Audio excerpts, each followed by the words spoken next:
And run ಮತ್ತೊಮ್ಮೆ ದುನಿಯಾ ವಿಶೇಷ ಕಾರ್ಯಕ್ರಮಕ್ಕೆ ಸ್ವಾಗತ. ನಾವು ಬೆಂಗಳೂರಿನ ಟ್ರಾಫಿಕ್ ಬಗ್ಗೆ ಮಾತಾಡ್ತಾ ಇದ್ವಿ, ಜೊತೆಗೆ ಟ್ರಾಫಿಕ್ ನಿಯಮಗಳು ಯಾಕೆ ಉಲ್ಲಂಘನೆ ಆಗ್ತಿದೆ ಅನ್ನೋದ್ರ ಬಗ್ಗೆ ಮಾತಾಡ್ತಾ ಇದ್ವಿ. ನಮ್ಮ ಮಾತನ್ನ ಮುಂದುವರ್ಸೋಣ. ಈಗ ಸಲೀಂ ಅವರೇ, ನೀವು ನೋಡ್ತಿರೋ ಹಾಗೆ 47 ಲಕ್ಷ ಕೇಸ್ಗಳಂತ ಹೇಳಿದ್ರೆ ಅದರಲ್ಲಿ ಸಾಕಷ್ಟು ವೆರೈಟೀಸ್ಗಳಿರುತ್ತೆ ಅನ್ಸುತ್ತೆ. ಯಾಕಂದ್ರೆ ಸಂಚಾರ ನಿಯಮಗಳ ಉಲ್ಲಂಘನೆ ಸಾಕಷ್ಟು ಥರದಿದೆ. ಅತಿಯಾದ ವೇಗ, ಡ್ರೈವಿಂಗ್ ಲೈಸೆನ್ಸ್ ಇಲ್ಲದೆ ಇರುವಂಥದ್ದು, ಸಾಕಷ್ಟು ಈ ರೀತಿ ಸಿಗ್ನಲ್ ಬ್ರೇಕ್ ಮಾಡಿರುವಂಥದ್ದು.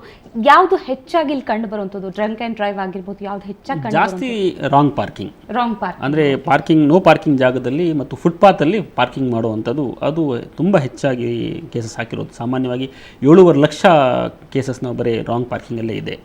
ಬಟ್ ನಾವು ಜಾಸ್ತಿ ಕಾನ್ಸಂಟ್ರೇಟ್ ಮಾಡೋದು ಆಕ್ಸಿಡೆಂಟ್ ಅಂದ್ರೆ ಅಪಘಾತಕ್ಕೆ ರಿಲೇಟೆಡ್ ವೈಲೇಷನ್ಸ್ ಇದೆ. ಅದು 5 ಬೇರೆ ಬೇರೆ ಕ್ಯಾಟಗರಿ ಇದೆ.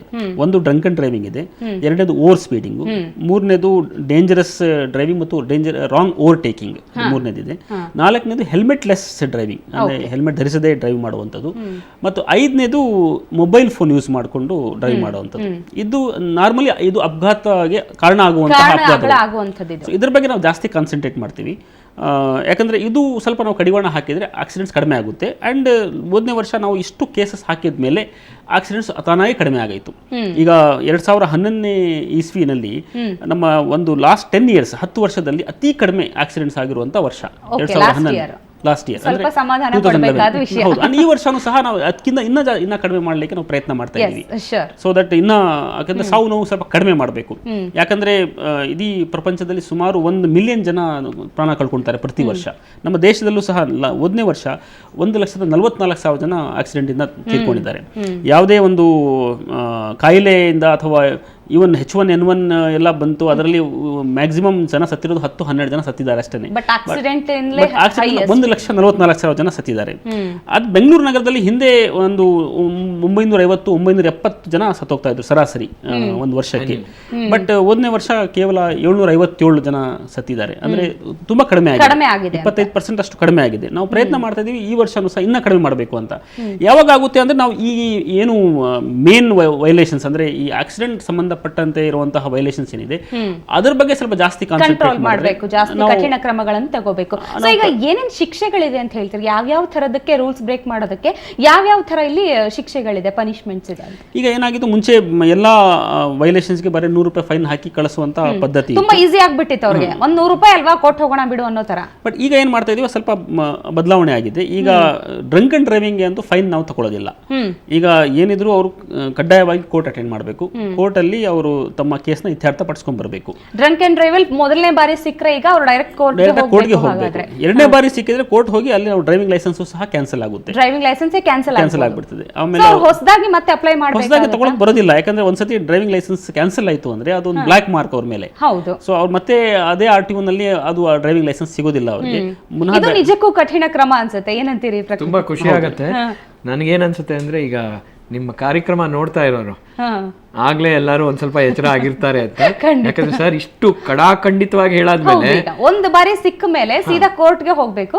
ಸೆಕೆಂಡ್ ಟೈಮ್ ಸಿಕ್ಬಿಟ್ರೆ ಡ್ರೈವಿಂಗ್ ಲೈಸೆನ್ಸ್ ಕ್ಯಾನ್ಸಲ್ ಆಗ್ಬಿಡುತ್ತೆ. ಈಗಿನ ಕಾಲದಲ್ಲಿ ತುಂಬಾ ಕಾರ್ಗಳು, ಟ್ಯಾಕ್ಸಿಗಳೆಲ್ಲ ಅವ್ರಿಗೂ ಒಂದ್ ಸ್ವಲ್ಪ ಏನೇನು ಇನ್ಕಮ್ ಆಗ್ಲಿ ಅಂತ ಕಾಯ್ತಿದ್ದಾರೆ. ಸೊ ಸರ್ ಹೇಳಿದ್ದು ತುಂಬಾ ಒಳ್ಳೇದಾಯ್ತು. ಬಟ್ ಈಗ ಮತ್ತೊಂದು ವಿಷಯ ಸರ್, ಎಲ್ಲೋ ಒಂದ್ ಕಡೆ ಬೇಜಾರಿನ ವಿಷಯ ಅಂದ್ರೆ ಟ್ರಾಫಿಕ್ ಪೊಲೀಸರ ಮೇಲೆ ಒಂದು ಆರೋಪ ಇದೆ. ಯಾವುದೇ ರೀತಿ ಪೆನಾಲ್ಟಿ ಬೇಡ, ಅವರು ರೂಲ್ಸ್ ಬ್ರೇಕ್ ಮಾಡಿ ಒಂದ್ ಸ್ವಲ್ಪ ಜೇಬಿಗೆ ಸೇರಿಸಿದ್ರೆ ಸಾಕು ಅನ್ನೋ ತರ ಒಂದು ಆರೋಪ. ಇಲ್ಲ, ಅದಕ್ಕಾಗಿ ನಾವು ಏನು ಮಾಡ್ತಾ ಇದೀವಿ ಅಂದ್ರೆ, ಈಗ ಟೆಕ್ನಾಲಜಿ ಜಾಸ್ತಿ ಅಡ್ವಾಂಟೇಜ್ ಆಗಿ ತಗೊಳ್ಳೋರು ಇರ್ತಾರೆ. ಹೌದು, ಈಗ ಏನಾಗಿದೆ, ಟೆಕ್ನಾಲಜಿ ಈಗ ಸ್ವಲ್ಪ ಜಾಸ್ತಿ ಅದು. ಬಟ್ ಬೆಂಗಳೂರು ಟ್ರಾಫಿಕ್ ಪೊಲೀಸರು ಟೆಕ್ನಾಲಜಿ ಬಳಸೋದ್ರಲ್ಲಿ ನಂಬರ್ 1 ಇದೆ ನಮ್ಮ ದೇಶದಲ್ಲೇ.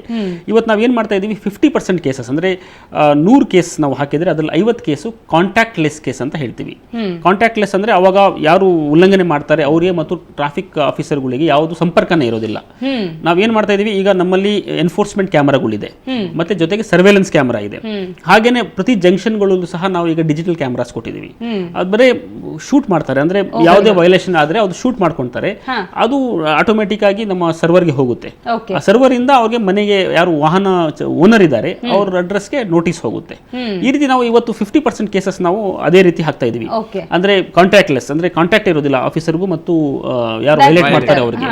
ಸೊ ಅವಾಗ ಏನಾಗುತ್ತೆ ನಮಗೆ ಅದು ಡಾಟಾ ಬೇಸ್ಸಲ್ಲೂ ಇರ್ತದೆ. ಈಗ ಯಾವುದಾದ್ರೂ ಒಂದು ವಾಹನದ ಮೇಲೆ ಒಂದು ಈ ಥರ ಕೇಸ್ ಹಾಕಿದರೆ ಅದು ಮತ್ತೆ ಅದು ಪರ್ಮನೆಂಟ್ ರೆಕಾರ್ಡ್, ಅದು ಆ ವಾಹನಕ್ಕೆ ಆ ವೆಹಿಕಲ್ಗೆ ಪರ್ಮನೆಂಟ್ ರೆಕಾರ್ಡ್ ಇರ್ತದೆ. ಅದು ಈವನ್ 10 ವರ್ಷ ಆದ್ಮೇಲೂ ಸಹ ನಾವು ಆ ವಾಹನ ನಂಬರ್ ಹಾಕಿದ್ರೆ ಅದ್ರಲ್ಲಿ ಗೊತ್ತಾಗುತ್ತೆ ಈ ವಾಹನದಲ್ಲಿ ಆ ದಿನ ಆ ಟೈಮಲ್ಲಿ ಹೇಗೊಂದು ಬ್ಲಾಕ್ ಮಾರ್ಕ್ ಇರುತ್ತೋ ಅದೇ ರೀತಿ ಇದು ವೆಹಿಕಲ್ ಮೇಲೂ ಕೂಡ.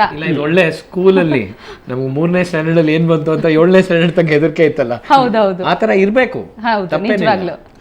ಈಗ ನೀವ್ ಹೇಳ್ತಾ ಇದ್ರಿ, ಈಗ ಫಾಸ್ಟ್ ಡ್ರೈವಿಂಗ್ ತುಂಬಾ ಸರ್ತಿ ನೋಡಿರ್ತೀವಿ, but fast and safe skills ಬೇಕು ಅದಕ್ಕೆ. ಸೊ ಏನ್ ಮಾಡ್ಬೇಕು ಅಂತ ಹೇಳ್ತೀರಾ? ಮೊದಲನೇದಾಗಿ ನಾನು ಇವಾಗ ಹೇಳ್ದೆ ನಿಮ್ಗೆ, ಗಾಡಿ ನಾನು ಎಲ್ಲಾ ಕಡೆ ಓಡಿಸಿದೀನಿ, ರೇಸ್ ರೆಕಾರ್ಡ್ಗಳಿಗೋಸ್ಕರನೇ ಓಡಿಸಿದೀನಿ. ಮೊದಲನೇ ಪಾಯಿಂಟ್ ನಾನು ಅಲರ್ಟ್ ಆಗಿರ್ಬೇಕು.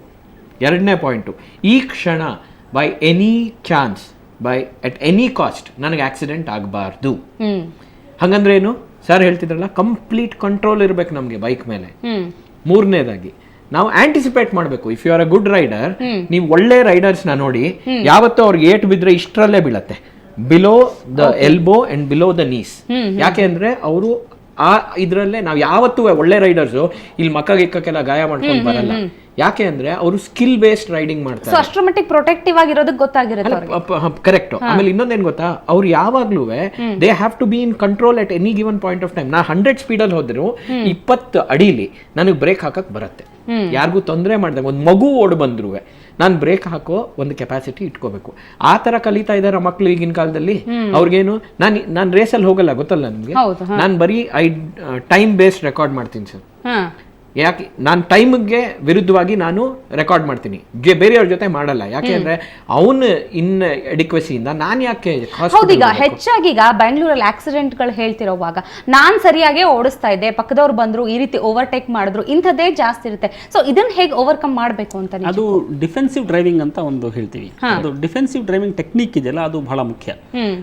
ಈಗ ಏನಾಗಿದೆ, ನಾವು ನಮ್ಮ ನಿಯಮ ಎಲ್ಲ ಕರೆಕ್ಟಾಗಿ ಪಾಲನೆ ಮಾಡ್ತೀವಿ, ಕರೆಕ್ಟಾಗಿ ನಮ್ಮ ಸ್ಪೀಡ್ ಲಿಮಿಟ್ ಒಳಗಡೆನೇ ಇರ್ತೀವಿ, ಮತ್ತು ಯಾವುದೇ ಉಲ್ಲಂಘನೆಯೂ ಮಾಡೋದಿಲ್ಲ. ಬಟ್ ಆದರೆ ಆಂಟಿಸಿಪೇಟ್ ಮಾಡಬೇಕಾಗುತ್ತದೆ ಬೇರೆಯವ್ರ ಮಿಸ್ಟೇಕ್ಸ್ನ, ಬೇರೆಯವ್ರು ತಪ್ಪು ಮಾಡ್ತಾರೆ ಅಂತ ಒಂದು ಆಂಟಿಸಿಪೇಟ್ ಮಾಡಬೇಕು. ಈಗ ಏನಾಗುತ್ತೆ, ಈಗ ಕರೆಕ್ಟಾಗಿ ಹೋಗುವಾಗ ಸಡನ್ಲಿ ಯಾರನ್ನ ಮುಂದೆ ಬಂದ್ಬಿಡ್ತಾನೆ, ಸಡನ್ಲಿ ಯಾರಾದರೂ ಬ್ರೇಕ್ ಹಾಕಿಬಿಡ್ತಾರೆ, ಅಥವಾ ಯಾರು ಪಾದಾಚಾರಿಗಳು, ಇತ್ತೀಚೆಗೆ ನಾವು ನೋಡಿದ್ದೀವಿ ಬೆಂಗಳೂರು ನಗರದಲ್ಲಿ 6 ಅಡಿ ಎತ್ತರ ಸೆಂಟ್ರ್ ಮೀಡಿಯಂ ಇದ್ರೂ ಸಹ ಅದರ ಮೇಲೆ ಈ ಕಡೆ ಬರ್ತಾರೆ. ಸೊ ಅಂಥದ್ದೇನಾದರೂ ಮಾಡ್ತಾರೆ ಅಂತ ಆಂಟಿಸಿಪೇಟ್ ಮಾಡಬೇಕು. ಅದು ಆಂಟಿಸಿಪೇಷನ್ ಅದು ಅಂದ್ರೆ ಅದಕ್ಕೆ ಡಿಫೆನ್ಸಿವ್ ಡ್ರೈವಿಂಗ್ ಅಂತ ಹೇಳ್ತೀವಿ, ರಕ್ಷಾತ್ಮಕ ಚಾಲನೆ ಅಂತ.